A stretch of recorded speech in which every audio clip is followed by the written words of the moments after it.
Alrighty, this is going to be one of the hard videos. What's going on, ladies and gentlemen? It's the host who keeps it the most lit like 96 here. For those of you who don't know, recently I changed my name on YouTube. I'll probably explain that at a later point in another video. But in today's video, I'm going to talk to you guys about Black Panther: Wakanda Forever. I finally got a chance to see it last night. P.S. If you saw me, I was in my Spider-Man Hourglass cosplay. I would have had no problem taking photos. You missed your opportunities there. But, yeah, long story short, I was there last night to go watch it. Honestly, it wasn't a bad movie. And here's my take on it.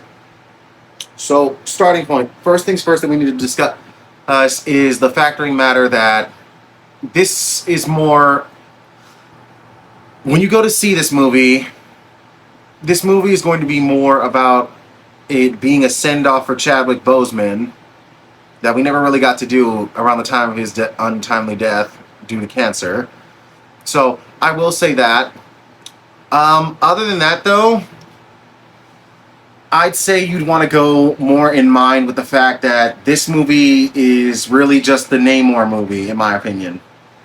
Like, after watching it, it's mostly about Namor. Like, if you go with the mindset that you're watching a Marvel movie, just straight up, think of it more like Civil War, if you will. This movie is a bit more like Civil War, where you see all these motley crew of characters come together for a big fight and everything. And don't get me wrong. As far as like the dialogue and the pacing of the story kind of go, it's all right. The actors really do their best. However, this was mostly just exactly that.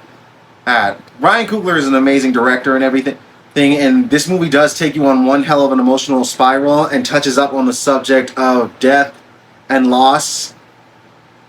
And I do like that and all that, but I just wasn't expecting to see that for a Marvel movie. You know, I kind of came here to see people kick ass and take names. And it's like, you know, we see that a little bit more towards the end of the movie and whatnot. But this is more of just like a... Sorry about that.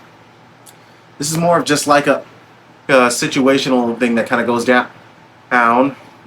This is just more of a situational thing that kind of goes down where it mostly touches on your emotional feels and whatnot.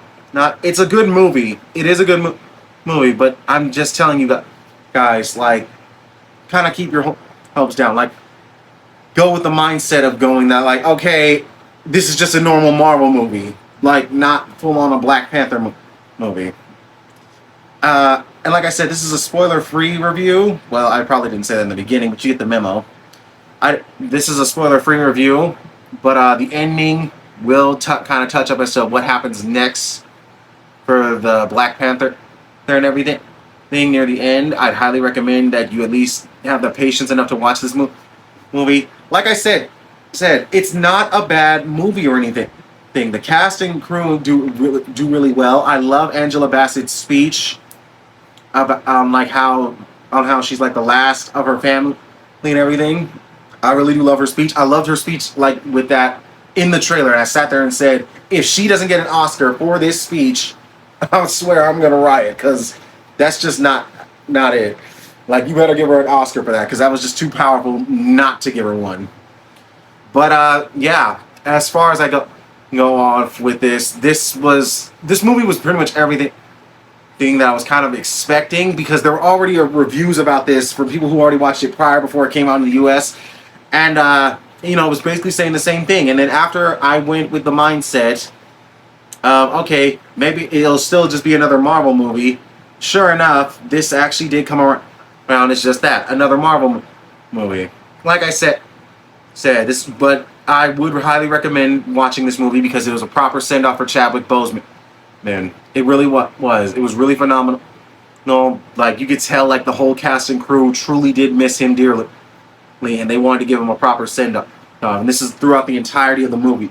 I can say that this movie will give you one emotional roller coaster there. And like I said, Ryan Coogler is an amazing director, but this wasn't something that we were instantaneously expecting for a movie. But other than that, that's about it.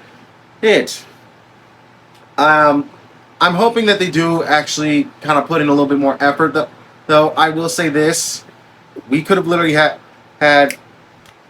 we could have literally had a little bit more going on if they just implemented Namor inside of the Doctor Strange movie, Multiverse of Madness, because he is a part of the Illuminati.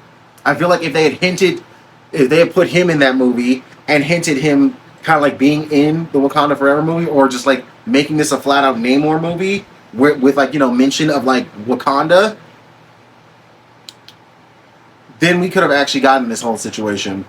But yeah, that's just kind of how it all went. But that's just my review and summarization of the movie without giving out any spoilers. I still recommend that you guys go out and watch this movie, forge your own opinions from that point onward, and let me know what you think about it. I will say it, like, this movie, it could have been a little bit more better. It could have been a little bit more better than what it initially was. I say this because the dialogue and the pacing of the story, it was like you really could have just made this movie like an hour and a half, and it wouldn't have been that bad. It was like a full 2-hour movie, and it just kind of like, you know, it wasn't really like hitting until like near the end, and even then it was all right. So with that being said, I'd have to give Black Panther: Wakanda Forever solid 5.9 out of 10. Like I said, this is just my opinion. Nothing more, nothing less. I still recommend that you guys go see the movie and go see it, because like I said, the cast and crew do everything that they can to give to Chadwick Boseman a massive send off, and is truly beautiful. As how it touches up on the situation of how one comes to death and loss of a family member, and how one needs to move on, not for them, but for themselves. You know, not for the person that they held dear, but strictly for themselves, so that they can do better as a person. Overall, that's pretty much going to be about it for me. This is the host keeps it the most lit. Iron Batman 96 signing off. Stay lit like 96, you beautiful bastards. Oh, and don't forget to leave a comment and tell me your opinions of the movie without spoiling it, by the way. Y'all know who you is. See you around.